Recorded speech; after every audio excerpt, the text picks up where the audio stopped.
Good afternoon, brothers and sisters. Thank you for that introduction. I actually handed her the paper to introduce me, so I thank you for that. I would be remiss if I didn't recognize that one of my dear mentors, Brother Kevin Smith, is in attendance, and I thank him for his presence. And one of my dear friends, Donald Thornberry, is in attendance, and I thank you for your presence. I bring you greetings from Atlanta, Georgia. Perhaps the belt buckle of the Bible belt, and that will be the context from which I speak. This afternoon, I believe that we meet in the midst of great turmoil.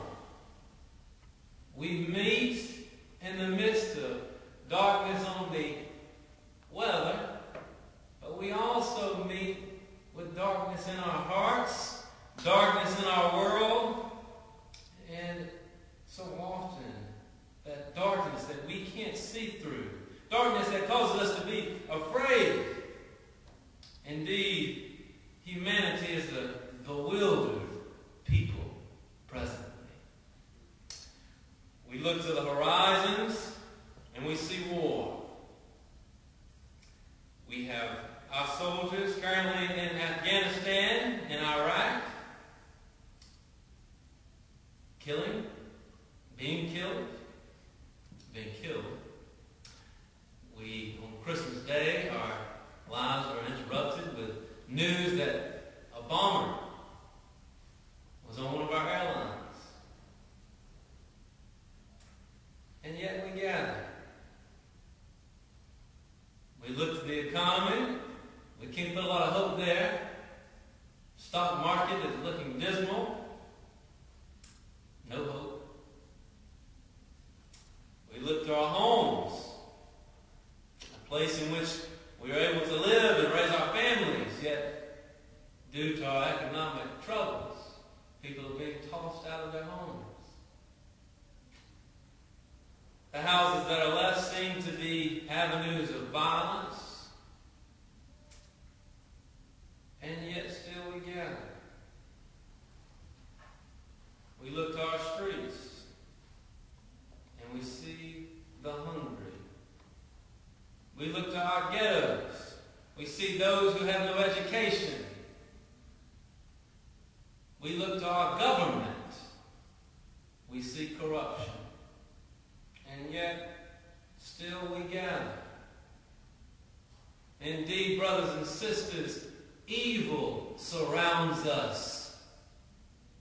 What are we as a people to do? And yet we gather. Here at the Academy of Preachers, we look at each other. We slap each other on the back. We walk in and out of these rooms. Good job. Great sermon.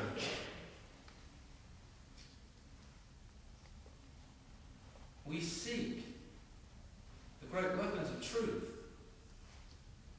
And yet, we slap each other on the backs and just say, good job. And the wonderment of it all is that most of us will go back home. Most of us will go back to our beds. Most of us will go to our places of origin, and we will continue to not care. To not care. We oftentimes think about a newer world, and yet we do not act to bring it about. We talk about a Jesus that saves, yet so often there's no salvation for them.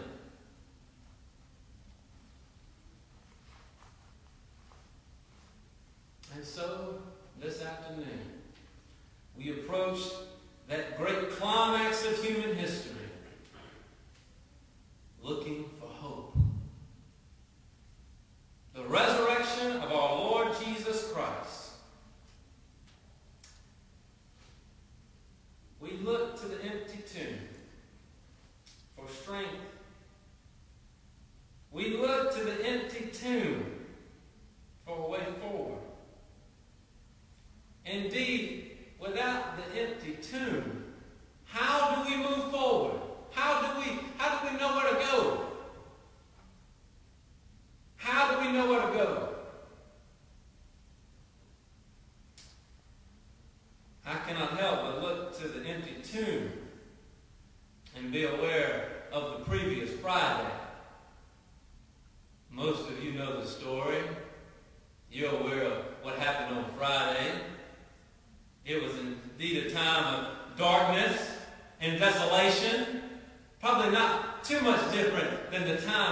and now.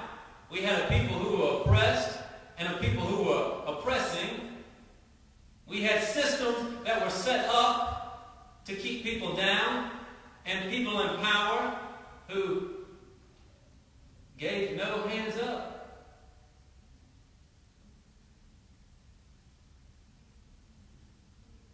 But we look to that Friday, that death.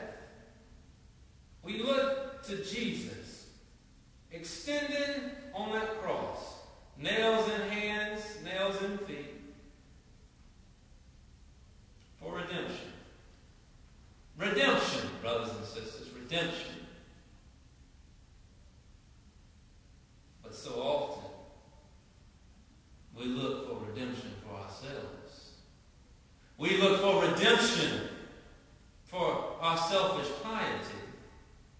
Indeed, ours cannot be a tale of one day. Ours must be a tale of 2 days. Brothers and sisters, on Friday, there was death, darkness. But that is not an exclusive day. That is not an exclusive day. And the point of my message today is to bring to you an apology on behalf of a people that love Friday.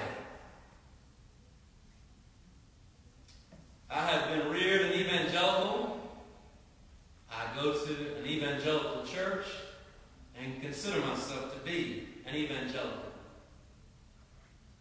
I have been taught a lot about Good Friday.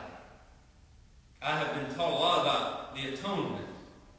And indeed, we can't look to these events without looking at the atonement. Like any good evangelical, I have been taught to stay there at the cross and mind my sins. I have been taught to stay there and to seek deep assurance, to know that I know that I know that I know. But so often, my tradition has left me there on Friday. So often, the evangelical community has failed to take the next step to Sunday. I have not been educated as to the resurrection, as to the restoration of a world. A Sunday that is the great climax of human history. A Sunday that seeks to bring us back to a time in which things were right.